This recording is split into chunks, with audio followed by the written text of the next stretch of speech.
Hello, guys. Welcome back. So please forgive the hair. I think my conditioner hates me.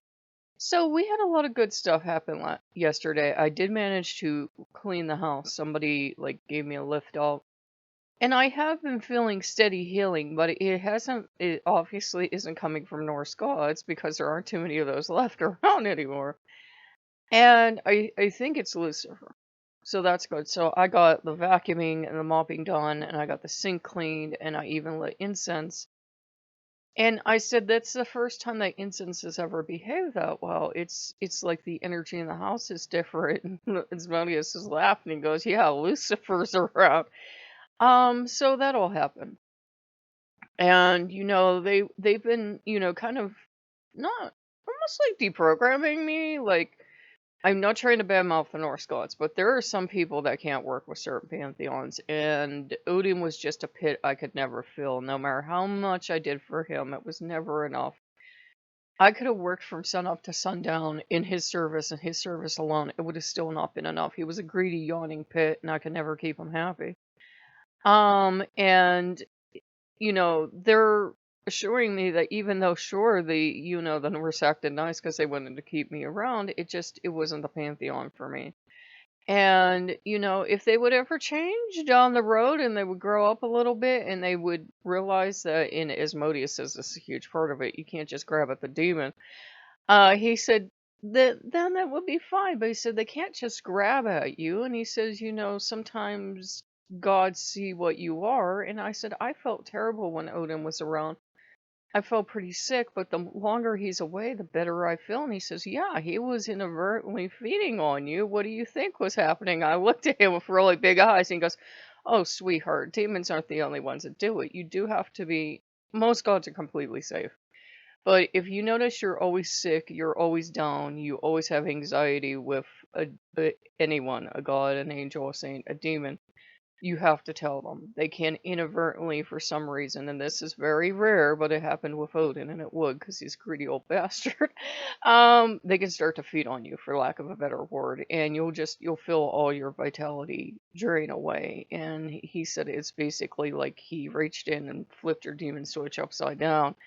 And instead of you getting vitality from everything around you, which is healthy for you, he said he was taking all the vitality from you. And he said he found a good source of energy, wasn't ever going to let it go. And then he got to see angry Asmodeus. And then he got to see angry Lucifer and Satan. Worst of all for him, and he came back just long enough to liberate me because he is the liberator, he got to see angry Dionysus. And Dionysus is the most fucking scary entity I've ever seen when he's angry. And as thanks and as tribute, I watched some stuff, some Dionysus stuff, and I watched some of it in that VR stuff. And they're good. We took down most of the temples. New Vegas is still left, and Loki's place is still left. I said honestly, the energy of the places, it was just saturated with Norse energy. And again, I don't wish anything bad to them. We just don't work well together. And I think most of the gods were a floor show Odin was putting on. It would make actual sense. I said, it's just I want to start over and build something for the family. The Greeks are welcome. Inari is welcome. Everyone is welcome. If the Norse gods could get their shit together, they would be welcome. But he's like, no, no. Absolutely not. Odin's forbidden for coming around you because he was just feeding on you and feeding on you. And he said, this is probably why you were so slow to heal. And this is probably why you were having, all these issues.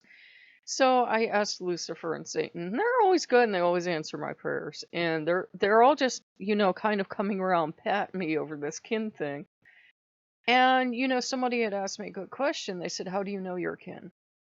And, well, obviously, sometimes in the lore, we have lore where they say, well, I am, your sire because I was with your mom or something. Or briefly, I think some people can be, the goddesses were said to have had, children too. It wasn't usually a kept story, but I'm sure the goddesses did it too. Why wouldn't they? It's not just the boys running off and having fun. I got, yeah, back here.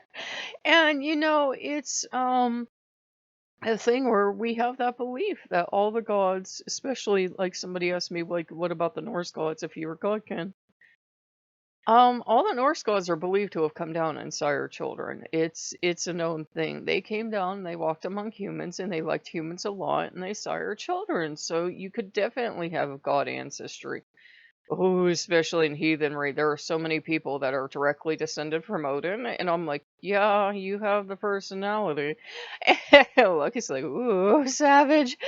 And it's a thing. I think there have been Fimmerkin that I've come across the stuff of. I think one person was Tearskin. I'm not sure, but you could be kin to any god or goddess. They're all kin types. They're fairykin, faekin, I think they call themselves, merkin, like mermaidkin. You can be kin to animals. You can be kin to anything. You can be foxkin, wolfkin, dragonkin, anything kin. People make fun of it and they go, "Well, I'm pizzakin." Well, how the fuck do you know? If you go by Shinto belief, everything in a sense has its own life force and it's alive in a way and it has its own spirit. So, keep joking, man. You might turn into pizzakin next time. Look, he's like, yeah. So, I think it is something that the person said sounds, they're having trouble believing it. I said, It sounds outlandish to me, but think of what we were taught as kids. I was taught that there is only one God. He's three gods at once, but there's only one of them. I'm already feeling my head hurt. But he won't talk to you. He literally died for your sins, but he won't talk to you because I guess, fuck that noise after he died for your sins. And he laughed and cheering. And the angels, these people with wings, will talk to you. And these saints, these dead people, will talk to you. Do you know how terrifying that would sound to somebody outside of the culture? That this dead person is going to just show up in your life and talk to you. And if you grow up Catholic, it's totally normal. It's like totally normal that they come and they talk to you. And I do remember hearing about the Watchers in church, and the priest would pause and goes, "Well, those are some bad angels." I think the priest probably washed out and became a Satanist. But anyhow, I'm getting clapping and cheering. It's a belief. We have these passed down in our sacred stories that angels, saints, well, they're probably not saints, angels, demons, gods, goddesses, dragons came down and founded dynasties. People believe they're descended from wolves. People believe they're descended from everything. So it's a normal belief. To me, it's healthy. And if it's something that feels right, and once you find or you're told your kin type, like maybe a demon or a god or someone tells you your kin type, just see if you don't like head right to Tumblr. They have a lot of stuff on there, but just because it's stereotypical stuff given to the kin type, it might not be anything you're interested in. Definitely feel the succubus. Asmodeus and I could be twins. It's spooky. And, everything he rules over, like being able to make feast, gambling, lust, desire, pretties, everything is pretty. Music, dancing. That's all my bag. But, you might be, say, succubus or incubus, or, you might be godkin or something. And whatever you see listed on Tumblr, or whatever you see listed on somebody's website, or something you other kin types enjoy, you might not enjoy that. So I would say it would just be, listen to whoever's talking to you. Try to connect to, I would say spirits are better than humans, because sometimes humans kind of, I don't know, it's like just because you're a kin type, they're not always the best example. To me, it's better to go talk to the spirits, the gods, goddesses, whomever first, and talk to them and see what they feel is normal and what they feel is healthy, and what they think you should be. And not what you should be, but like say you're a godkin. And let's pick on Loki. And Loki's like, yeah. Let's say Loki was one of your relatives, if not a direct, ancestor. You don't have to have anything in common with Loki at all to be related to him. You really don't. at all, whatsoever. Fenrir is a son, but Fenrir has some Loki traits, but Fenrir is definitely his own deity. And he definitely has traits entirely different from Loki. That doesn't mean they're not related. Yeah, back here. Sleipnir is extremely different. Jurgamander is extremely different. All of his kin are extremely different. You know, just think of like your family. Everybody in your family has really different personalities, yeah? So just because you're like in, I'm not the rules end expert, but just because you're fakekin or godkin or something, just because you don't match anything, like say the god you're kin to or something, that doesn't mean you're not kin. Um, there are going to be times that I'm not going to want to look at anything pretty and no gambling and yuck and about everything else, and that doesn't mean that I don't have as Modius keeps insisting demon heritage. It just means that, I'm human. I have a biological body, and some days you just wake up and you're like, no. So it's nothing you have to get into because I've seen people make really nice, well-meaning lists. And I've also read tumblers of mermaidkin that are like, I can't stand water and I don't want to see seashells and go away. You don't have to like the stuff that you're supposed to like. Some people really get into it and some people don't. I think there's a thing that a lot of people like to play around with it, like maybe put on a kin type and try it out, and that's fine. But if you are actual kin and you run into someone that's just kind of cosplaying, for lack of a better word, that can be confusing too. I think we should try out anything we like, but at the same time, if you do run into somebody like that, like let's say you're a mermaid kin, and because I like mermaids, and you are really mermaidkin, and you are having dreams, and you are having the whole 9 yards. People can't keep you out of the ocean. Um, and you run across someone that's just kind of trying it out, and it caught their fancy, and everybody remembers the first time you go to the ocean, you want to become a mermaid or a fish or something. So it's like it was for me, and all little girls want to be a mermaid. I'm sure most of the little boys too want to be like a merman or something and be diving under the sea. If you run across someone that's just trying out the type, you might not have the same thing. They might be super hyper passionate about it, but like when a little girl is obsessed with mermaids and wants to live under the sea and wants her daddy to give her a palace under the sea, that that kind of excitement doesn't last forever. You might still appreciate it and love being in the water and underwater and everything else, but it's not always going to be as strong. And again, you could be like say Merkin, and you could be okay without being near the water. If I could live under the ocean, I would, but I'm not Merkin. It's just something I have. And we all go through that stage where we all go, well, why am I so attracted to water? And why am I so attracted to this? And why do I like being outdoors? Well, we're pagans, so that would be one thing. And, we can have personality traits, as Asmodeus keeps pointing out, that have nothing to do with any kind of ancestry or what we are or who we are.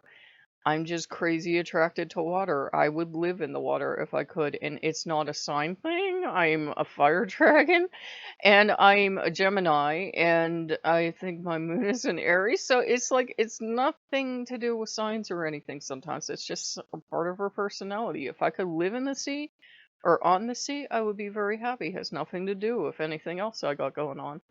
So I kind of hope it helped, and I don't try to pass myself out as an expert. I'm doing the same thing you guys are doing. I'm going around, I'm reading pins, I'm reading tumblers, I'm reading articles, and it's just it's a belief system a lot of people laugh at, and there's that kin type. Have you seen the kin type movie that it's for like wolfkin and foxkin and everything?